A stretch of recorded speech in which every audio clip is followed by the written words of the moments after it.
Bonjour, question qui m'est posée donc aujourd'hui anonymement, mais je vais retrouver qui c'est de toute façon parce que c'est quelqu'un qui suit les cours de la méthode Cramp et qui me dit, eh bien, j'apprends le chinois à l'aide de vos cours qui sont géniaux, merci. Je suis africain et j'aimerais savoir comment sont perçus les Noirs en Chine. Ai-je tort de craindre de m'y rendre seul? Alors, il faut savoir que comme nous pour les Chinois ont des préjugés sur nous. C'est-à-dire que moi, quand je vais en Chine, les gens ils pensent que je suis un Américain, que je suis un gros dégueulasse, que je vais me droguer et que je vais coucher avec tout le monde. Voilà, ça c'est les Américains. Quand ils savent que je suis français, ils se disent bah tiens, il est romantique, il aime pas mettre la main au portefeuille, voilà, cliché sur les Français, hein, ça fait du bien ça. Et en plus, il aime pas bosser. Voilà, il aime pas bosser parce qu'il va faire grève et puis on va pas l'embaucher de toute façon et je vais pas lui proposer du travail parce que c'est un Français. Voilà. Les Français, ils n'aiment pas travailler, tout le monde le sait, etc. Enfin, c'est des clichés qui sont là, qui sont présents pour tout. Nous, c'est pareil, hein, on voit un Chinois qui arrive en France, on a aussi nos beaux clichés. Enfin, je vais pas en rajouter justement, j'essaie de les casser dans ces vidéos, donc on va pas en parler. Mais il y a aussi des clichés, bien sûr, sur les Arabes. Il y a aussi des clichés, bien sûr, les Noirs. Et ensuite, bien aussi une manière donc de vivre en Chine et de vivre avec ça.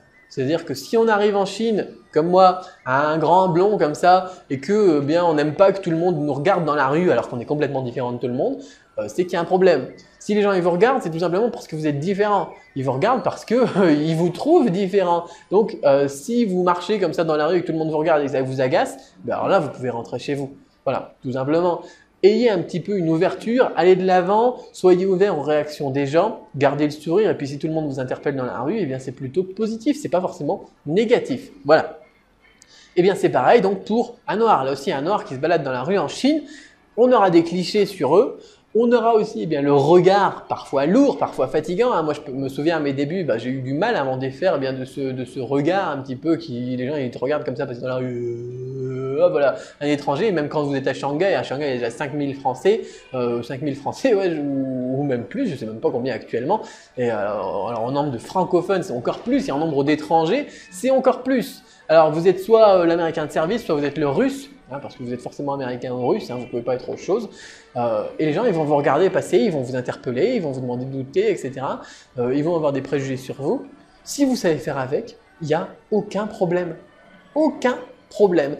Aucun risque, aucune crainte à avoir. Moi, je peux vous dire que je me sens plus en sécurité actuellement en Chine, en étant un gars complètement différent et suivi de tout le monde, etc., regardé bizarre, que en France, dans certains coins de France, que ce soit à Paris ou que ce soit dans la banlieue lilloise ou n'importe quoi. On n'a vraiment aucune crainte à avoir. En plus, si vous faites le pas en avant justement d'apprendre la langue, je peux vous dire qu'il y en a pas mal des étrangers ou des Noirs qui ont fait l'effort d'apprendre la langue et qui sont devenus célèbres avec ça. Je peux vous dire que vous allez être apprécié. À partir du moment où vous faites l'effort d'aller vers les gens, vous faites l'effort de comprendre leur culture, parce que vous regardez ces vidéos justement, vous faites l'effort d'apprendre la langue, vous faites l'effort eh bien, de tout cela, eh bien alors je peux vous dire que les gens, ils vont vous apprécier. Et c'est la même chose dans d'autres pays. Si les gens ils savent que vous êtes américain et que vous ne faites aucun effort pour apprendre aucune langue, alors je peux vous dire que les Américains, les anglophones et les francophones, enfin les Français, les Anglais, les Américains plutôt, ont aussi eh bien, ce cliché, ils sont perçus de cette manière en disant bah tiens, les Français ils pensent que leur langue c'est une langue culturelle importante, internationale, ils font pas l'effort d'aller vers les autres, ils font pas l'effort d'aller apprendre la langue. Alors quand vous allez dans un autre pays, en Allemagne, en Angleterre ou bien alors en Chine et que vous dites je sais parler que français parce que le français ça marche partout, ou je sais parler que anglais parce que l'anglais ça marche partout, là les gens ils vont même pas avoir un cliché, ils vont tout simplement penser que vous êtes prétentieux. Voilà, donc si vous faites un pas en avant, les choses vont bien se passer. Si vous faites, eh bien, si vous restez sur vos acquis ou si vous restez sur vos pensées, sur vos croyances, eh bien alors là, ça va peut-être moins bien se passer. Alors du coup, là, c'est pas le cas. Comment sont perçus les Noirs en Chine? Les Noirs en Chine, ils sont perçus comme de bons apprenants en chinois. Les Africains, l'Afrique, elle travaille beaucoup avec la Chine au niveau investissement, au niveau économie. Alors, on vous en parle dans les médias. Au final, les Chinois, ils investissent moins en Afrique que dans d'autres pays, que dans d'autres continents. Mais la coopération qui est faite et le partenariat qui est fait gagnant-gagnant, eh bien, fait gagner une place, une bonne place. Donc, au niveau donc, de la vision des Africains, en Chine. Donc ça, c'est vraiment très très important. Nous, par exemple, l'Américain gendarme du monde, l'Américain qui veut évangéliser le monde, ou bien alors les Occidentaux qui veulent coloniser le monde. Voilà, on a des clichés comme ça qui sont bien restés.